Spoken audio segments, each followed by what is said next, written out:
Hello विद्यार्थियों, आज हम कक्षा 10 की गणित की प्रश्नावली 1.1 का दूसरा प्रश्न सीखेंगे। देखिए, प्रश्न है कि हमें दिखाना है, सिद्ध करना है कि किसी धनात्मक विषम पूर्णांक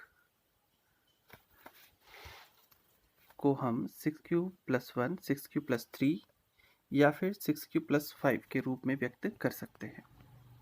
तो इसे किस तरह से व्यक्त करते हैं? देखिए, सबसे पहले तो हम मान लेते हैं कि कोई धनात्मक विषम पूर्णांक है a।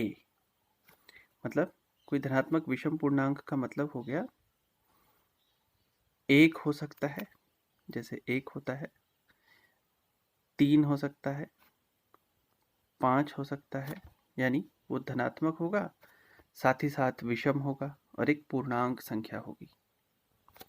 ठीक है। अब देखिए, यूक्लिड विभाजन प्रमेयिका हमें क्या कहती है? a बराबर pq धन r। इसका शब्दों में यदि हम समझना चाहें तो वो होता है भाज्य बराबर भाजक गुणा भागफल धन शेषफल। ये हम जानते हैं। यहाँ पर ये जो r है ये है शेषफल, और शेषफल का मान हमेशा b यानी भाजक से हमेशा कम रहता है। साथ ही साथ शेषफल का मान 0 हो सकता है, जिस स्थिति में भाग पूरा पूरा चला जाए। जैसे मान लीजिए आपके पास है कोई संख्या है 8, a यदि 8 हो, a का मतलब समझ रहे हैं, भाज्य। तो और यदि आप इसको 2 से भाग दें, 2 का मतलब हो गया भाजक, आपने भाजक चुना है 2, तो इसे भाग दीजिए। तो 2 चको 8, 8 से 8 घटाकर 0। देखिए शेषफल कितना प्राप्त हुआ आपको? 0। तो वही मैं कहना चाह रहा हूँ, यदि यहाँ पर भाज्य भाजक से पूर्णतः विभाजित हो, ऐसी स्थिति में r का मान आपको 0 प्राप्त होगा। यह आपने देखा। और इसके अलावा यदि यही 8 हो, हम समझ रहे हैं, यदि 8 हो और इसको हम 3 से विभाजित करें तो देखिए, तो 3 दूना 6 और घटाते हैं तो प्राप्त होगा 2, यानी शेषफल हमें प्राप्त हुआ है 2। ऐसी स्थिति में देखिए r का मान हमें कितना मिला? 2, जब हम भाग दे रहे हैं 3 से। ठीक है, चलिए आगे बढ़ें। तो ये आप समझ गए होंगे कि r का मान b से कम किंतु 0 से अधिक या 0 के बराबर हो सकता है। ठीक है। अब देखिए, यहाँ पर संख्या चाहे कोई भी हो, हम स्वतंत्र हैं कि b का मान क्या लेंगे। ठीक है। तो देखिए, इस प्रश्न को सिद्ध करने के लिए जो हमें सिद्ध करना है वो 6q धन 1, 6q धन 3, 6q धन 5 है। तो यहाँ पर हम b का मान अपने मन से 6 ले लेते हैं। तो यदि हमने b 6 लिया, b का मतलब भाजक, यदि भाजक हम 6 चुनते हैं, ऐसी स्थिति में r क्या होगा? देखिए यहाँ पर ये, यदि हमने इसे 6 चुना तो सॉरी, यहाँ पर r का मान क्या होगा? यदि हमने b का मान 6 चुना तो r क्या होगा? 6 से कम होगा, 0 हो सकता है, 0 से बड़ी कोई संख्या हो सकती है। तो निश्चिततः r के मान हो सकते हैं 0, 1, 2, 3, 4 या फिर 5। ये जो कंडीशन लिखी हुई है ये इस चीज़ को दिखा रही है।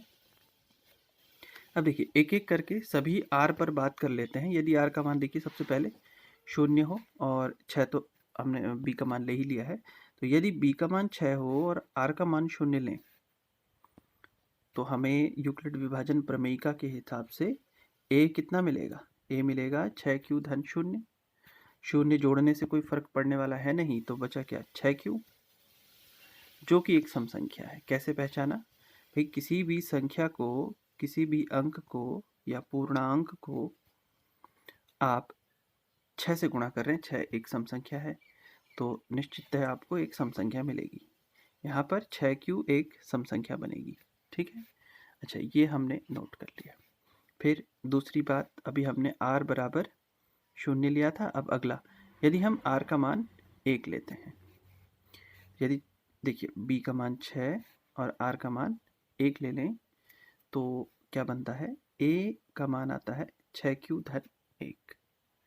ऐसा हो सकता है, इसे हम कहते हैं समीकरण संख्या 2। अब देखिए, बिल्कुल इसी तरह से हम r के मानों को बदलते चले जाते हैं।